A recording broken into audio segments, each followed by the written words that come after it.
tao lalu tu. Ano kami ali? Nuamin dia. Hoyin siam. Nuamla diwan. Nuamla sawi.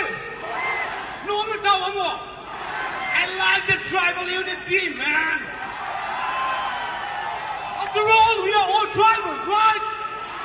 Can we fight the good fucking war together? Okay, stay with me here with my last song. Can you still play that?